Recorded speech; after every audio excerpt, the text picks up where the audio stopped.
কাজ করছে না, কাজ করবে না যতক্ষণ না নির্বাচন হয়। নির্বাচন দিন। আগামী নির্বাচন ছাড়া কোনোভাবেই ডেঙ্গুকে ঠেকানো যাবে না। আখিরাতে আমাদের টেম্পো স্ট্যান্ড, বাস স্ট্যান্ডের দরকার নাই। আমরা শুধু জনগণের ভোটাধিকার নিশ্চিত করতে চাই। এই যে স্যার, কি খাবেন? শ্যামাই নাকি লাচ্চা? নির্বাচন দাও, নির্বাচন। নির্বাচনের পর ওই যে টেম্পো স্ট্যান্ডটা তোকে দিয়ে দিব। বিসমিল্লাহির রহিম। ওস্তাদ, ওটা বিসমিল্লাহির রহমানির রহিম হবে। এই যে লোকটি ভোট দেওয়ার আগেই মারা গেল, এর দায় কিন্তু ইউনূস সরকারকেই নিতে হবে। এই লোকটি জান্নাতে গিয়েও ছটফট করবে ভোট দেওয়ার জন্য, কিন্তু ভোট তো দিতে পারবে না। এজন্য আমরা চাই পরকালেও যাতে নির্বাচনের ব্যবস্থা করা হয়, সেখানেও গিয়ে যেন মানুষ ভোটের অধিকার না হারায়, আমরা সেটাই চাই।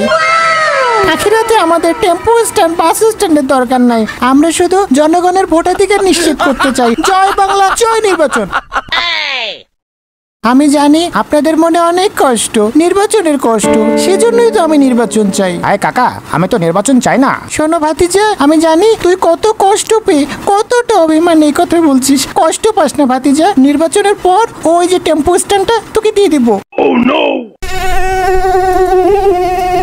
ইদানিং মশার উপদ্রব খুব বেড়েছে। আগামী নির্বাচন ছাড়া কোনোভাবেই ডেঙ্গুকে ঠেকানো যাবে না। এই যে স্যার, মশার সাথে ভোটের সম্পর্ক কি?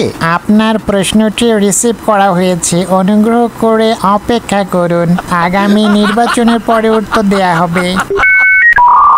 এই যে আজকে এদের বিয়ের পরে যে তাদের বাচ্চা হবে, এই বাচ্চা যদি নির্বাচনের আগে হয় তাহলে নিশ্চিতভাবে বলা যাবে এই বাচ্চা গণতন্ত্রে বিশ্বাসী হবে না। তাই এই বাচ্চার স্বার্থে আমরা নির্বাচন চাই, আমরা জনগণের জন্য নির্বাচন চাই। এই যে স্যার, কি খাবেন? শ্যামাই নাকি লাচ্চা? নির্বাচন দাও, নির্বাচন। গরু খাবেন নাকি খাসি? একটু নির্বাচন হবে, আপনারা জেনে আরো অবাক হবেন। দেশের মানুষ এখন চা খেতে পারছে না, চা নাকি তিতা লাগছে তাদের কাছে। লাগবেই তো, নির্বাচন নাই, চায়ের স্বাদ নষ্ট হয়ে যাচ্ছে। মানুষের শরীরে ওষুধ কাজ করছে না, কাজ করবে না যতক্ষণ না নির্বাচন হয়। নির্বাচন দিন। ছাত্রছাত্রীদের পড়াশোনা হচ্ছে না নির্বাচন না হওয়ার কারণে। তাদের গণিতের অঙ্ক, ম্যাথের হিসাব কিছুই মিলছে না। বাজারে সবজির দাম অনেক কম, তাতে কি নির্বাচন না হলে এই সবজি তার গণতন্ত্র হারাবে। আগামী বর্ষার আগে আমরা নির্বাচন চাই। নির্বাচনের আগে যদি বৃষ্টি হয় তাহলে ওই বৃষ্টিতে হাসিনার গন্ধ থাকবে, ওই বৃষ্টিতে কোনো ফসল ফলবে না, বাংলার কৃষক ক্ষতিগ্রস্ত হবে। এজন্য বাংলার কৃষককে বাঁচাতে আমরা নির্বাচন চাই। নির্বাচন না দিলে আমরা আন্দোলনে যাব।